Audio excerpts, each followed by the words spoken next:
mean, there it was. You could see the fish laid up on the surface. And that was it. That little tarpon just changed everything for me.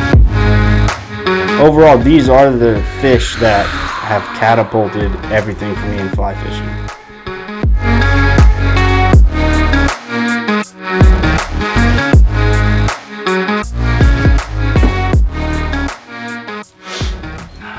What's up, everybody?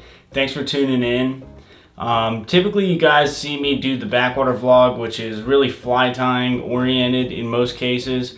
On this channel we also have fishing content that we put out when I get out and get to go fishing. But what I also wanted to do now is that by this time I've fished all over the states. I've fished, pretty much all of Costa Rica, different islands in the Caribbean, and at this point I've caught a ton of species. And I thought it'd be cool just to go back and recount the very first tarpon, redfish, bonefish, trout, blah, blah, blah, blah, blah, that I've caught. And so that's what we're going to be doing in these types of episodes. And obviously the first fish I wanted to talk to you guys about is the tarpon. Now the tarpon was a fish I checked off my list very early in fly fishing before I really knew what was going on with the sport. And back then I had gone to college in Orlando, Florida, and I was living pretty much different apartment buildings with my wife at the time.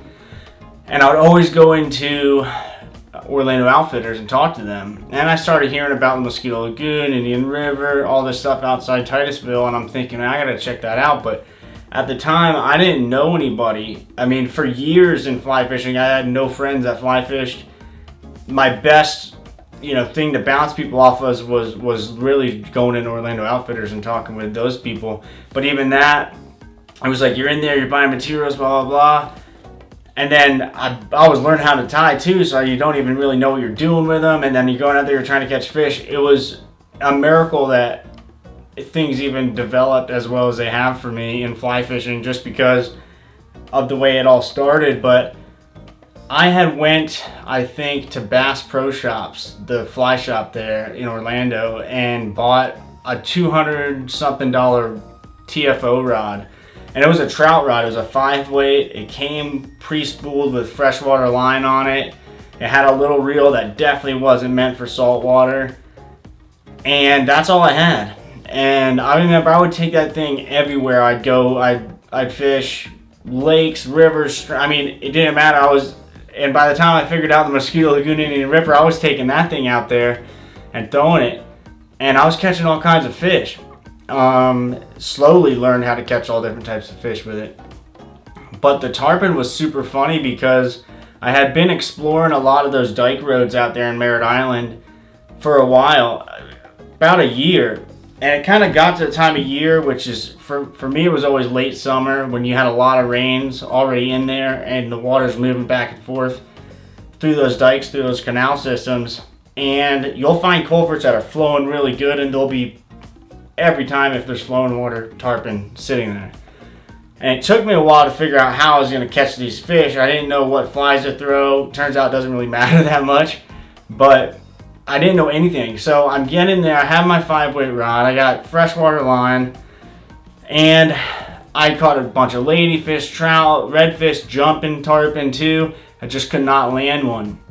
So after a while of just being frustrated, not really knowing how to set the hook on them, not really knowing anything, I got my brother Casey down. I was like, dude, I'm catching a lot of these fish down in these canals. You should come down and let's go check it out.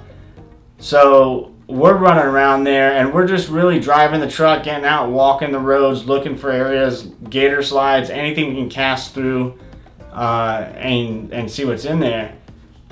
And I remember I was throwing like a little, it was like an EP glass minnow type thing. I don't even really know what the pattern is, but I had bought it, I think, from Orlando Outfitters, and it wasn't a fly I tied. And I'm out there and I'm fishing. Boom, we come up on some culverts, and you could see these little tarpon. They were so small, it was crazy.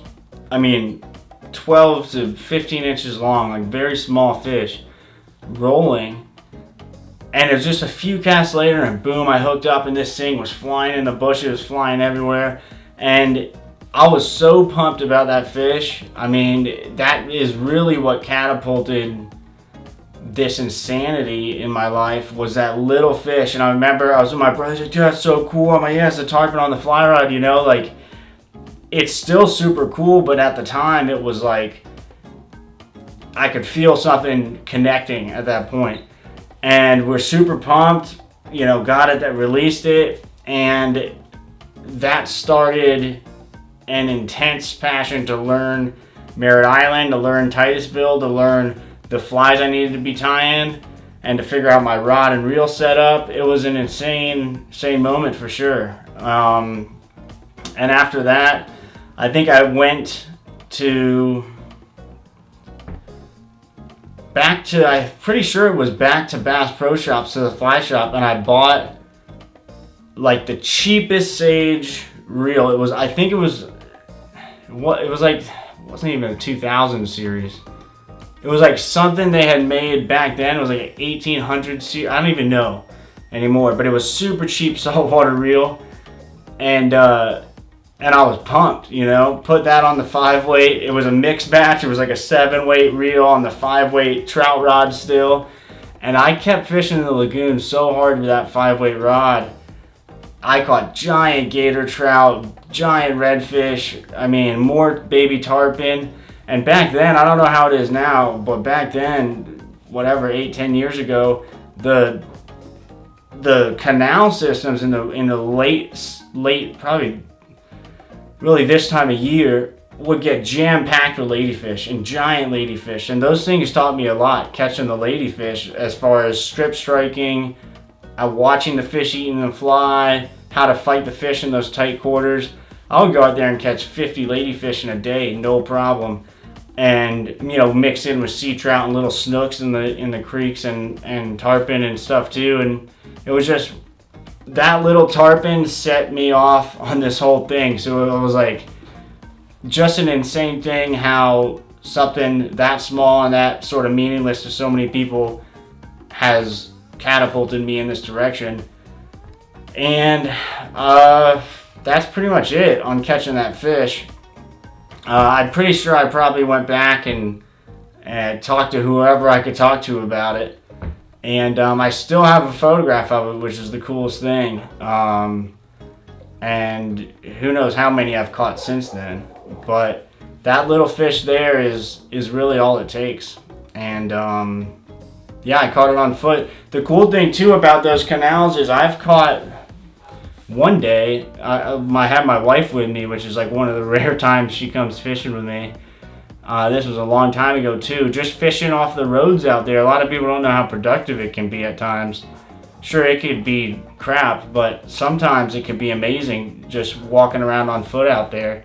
I had caught trout, redfish, snook, tarpon, ladyfish, snapper, all in like a 2-hour period on the culvert. So I like caught everything inshore you could pretty much ask for in that area. And it was just epic times back then fishing those spots.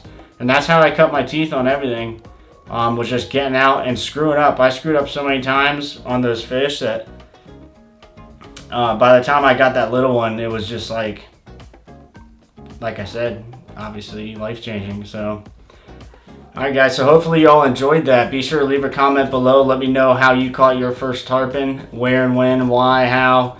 And if not tarpon, what other fish species impacted your life? Sort of like this one did mine, where it just throws you right into fly fishing so fast you can't even stop it. Also guys, be sure to smash the subscribe button and stay tuned for more of these fish stories, where we're going to be covering all the species that I've caught and the stories behind them. Talk to y'all later. Deuces.